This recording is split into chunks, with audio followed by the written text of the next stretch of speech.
বুঝলো বিজেপি হারবে, ইন্ডিয়া জিতবে। উনি ট্রেন থেকে নেমে গেছিলেন, মাঝ রাস্তায় ট্রেনে উঠেছিলেন, মাঝ রাস্তায় ট্রেনে নেমে ঘোরাঘুরি করছিলেন। এখন আবার স্টেশনের চারপাশে চক্কর কাটছেন, ট্রেনে আবার উঠে পাওয়া যায় কিনা, উঠলে ওকে উঠতে হবে উইদাউট টিকিট, তারপর ধরা পড়বেন, ঘাট ধরে ট্রেন থেকে নামিয়ে দেওয়া হবে। মমতা ব্যানার্জিকে সঙ্গে নিয়ে বিজেপি বিরোধী কোন লড়াই চলতে পারে না, এটা সবাই বোঝেন, না বুঝবার কোনো কারণ নেই। কোনদিন কখনো 34 বছর বামফ্রন্ট ওই সাদা পাঞ্জাবি হোক আর সাদা জামা হোক, নানান চেষ্টা করেও সিবিআই ইডি আমাদের সাদা পোশাকে কোনদিন একটা কালো ফুটকির দাগ কখনো কোনদিন দিতে পারেনি।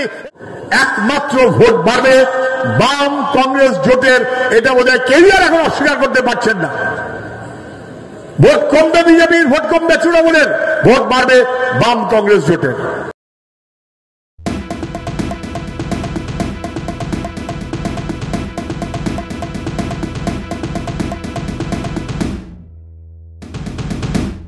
গোটা দেশ তাকে আমাদের বদলাতে হবে। বলছিলাম ভরসা রাখুন, বদলে যাবে, ভরসা রাখুন, বদলে যাবে।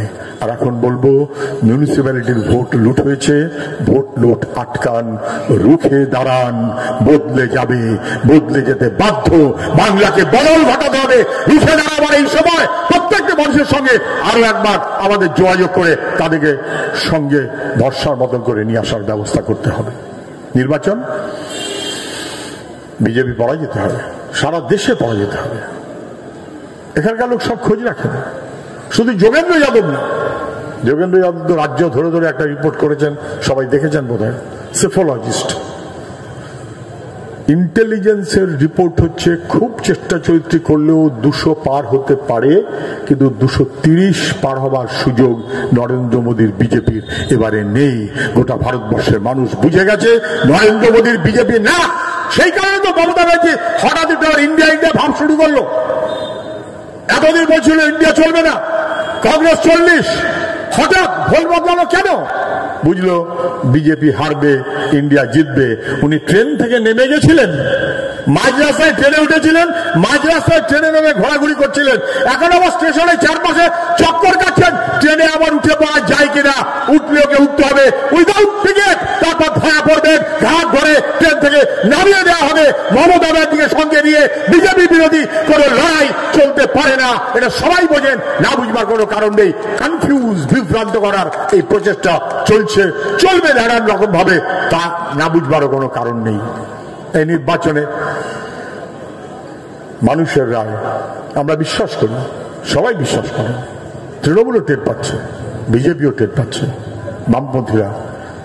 এই পশ্চিমবাংলার এবারের নির্বাচনে বাম কংগ্রেস জোট একমাত্র ভোট বাড়বে বাম কংগ্রেস জোটের, এটা বোধহয় কেউ আর এখন অস্বীকার করতে পারছেন না। ভোট কমবে বিজেপির, ভোট কমবে তৃণমূলের, ভোট বাড়বে বাম কংগ্রেস জোটের। ওরা প্রথম শুরু করেছিল 20-22, দিয়ে মিলিয়ে 42, বাকি সব আউট। তবে দ্বিতীয় দফা একটু পরে মাস দেড়েকের মধ্যে বলতে শুরু করলো না, 3টেতে একেবারে কিন কন্টেস্ট, 1% এদিক হলেই তৃণমূল বিজেপি হেরে যাবে। তার মধ্যে দমদমকেও দেখলাম রেখেছে যে 1% এদিক হলে, 1% এদিক হলে বামপন্থীরা জিতবে, মানে বামপন্থীরা জিতবে, ওরা বুঝে গেছে, কিন্তু জিততে সাহস পাচ্ছে না। তারপর যদি তৃণমূল এসে ঝামেলা করে, লিখলেন কেন? তার কদিন পরে দেখলাম বললো 10-12টাতে বামপন্থীরা এবং কংগ্রেস খুব ভালো লড়াই দিচ্ছে, ত্রিমুখী লড়াই হবে, 5-6টা আসন বামপন্থী এবং কংগ্রেস জিতবে। এই স্পষ্ট ধারণা গোটা রাজ্যে সবাই বুঝে গেছে, জিততে হবে আমাদের, মানুষকে দিয়ে কোনো সন্দেহ নেই। নির্বাচনের পর কি কাজ আমরা করব আমরা ঠিক করেছি। পশ্চিমবঙ্গ বিধানসভায় মানুষের কণ্ঠস্বর হবে তন্ময় ভট্টাচার্য, মানুষের কথা বলবে। আগে একবার জিতেছিল সাগর দিঘিতে, বেইমানি করেছে, কোনো প্রশ্ন নেই। মানুষের নিজস্ব প্রতিনিধি হিসেবে মানুষের কথাকে বিধানসভার মধ্যে প্রতিদিন ফুটিয়ে তুলবে তন্ময় ভট্টাচার্য। গত দফাতে আমি যখন বিধানসভায় ছিলাম, ও ছিল, আমি পরিষদীয় দলের নেতা ছিলাম বামপন্থীদের, আমাদের যে টিম তার মধ্যে তন্ময় অবশ্যই আছে, ভেরি অ্যাক্টিভ, এফিসিয়েন্টলি চলেছে, মানুষের কথা তুলে দিয়েছে। আমিও বহু ক্ষেত্রে বিতর্কের জন্য তন্ময়কে বলতাম এটা রেডি হয়ে তুমি তৈরি হয়ে চলে এসো, সঙ্গে সঙ্গে তৈরি হয়ে যেত। অদ্ভুত। কারণ মানস মুখার্জি ছিল, তন্ময় ছিল। তন্ময়কে আপনারা ভরসা করবেন, সবাই বুঝতে পারছে বিধানসভায় বামফ্রন্টের কণ্ঠ হবে। লোকসভায়, বিধানসভায় দুটো আসনে আমরা জিতবো, মানে 2024-এ বাজিয়ে দেয়া হলো 2026-এর লড়াইয়ের বিড। বাম কংগ্রেস দুজনেই সামনে থাকবে 2026-এর সেই লড়াইয়ের জন্য আমাদের প্রস্তুত হতে হবে। তারপর বাকি এটা ওটা ইত্যাদি ইত্যাদি যা আছে, কিন্তু মানুষের ভোট মানুষ নিজে দেবেন, এটাকে আমাদের এনশিওর করতে হবে। কি করব আমরা? নির্বাচনে জিতে এসে আমাদের অনেক কাজ, অনেক কাজ। দেশ বাঁচানো, রাজ্য বাঁচানো। ঠিক আছে, ঠিক আছে, সেলিম আসছে, আমাকে টানতে হচ্ছে, বুঝতেই পারছেন। দেশ বাঁচানো, রাজ্য বাঁচানো, তার সঙ্গে সঙ্গে আমাদের কাজ। আমি আগেও বলেছি, আমরা একটা গুগল ফর্ম দিয়েছি যে নির্বাচিত সংসদের কাছে আপনারা কি কাজ আশা করেন। অনেকে পাঠিয়েছেন, এটা হাফ সামারি করেছি, সবটা এখন করে উঠতে পারছি না, বাকিটা পরে করতে হবে। তবে স্পষ্ট ইঙ্গিত আছে, নানান কারণে প্রসিদ্ধ এলাকা আমাদের গড়ে তুলতে হবে। বেঙ্গল ইউনিটি, RIC, সেই জমিকে নষ্ট করতে দেওয়া যাবে না। আগরপাড়ার ফ্লাইওভার, সোদপুরের ফ্লাইওভার আমাদের করতে হবে।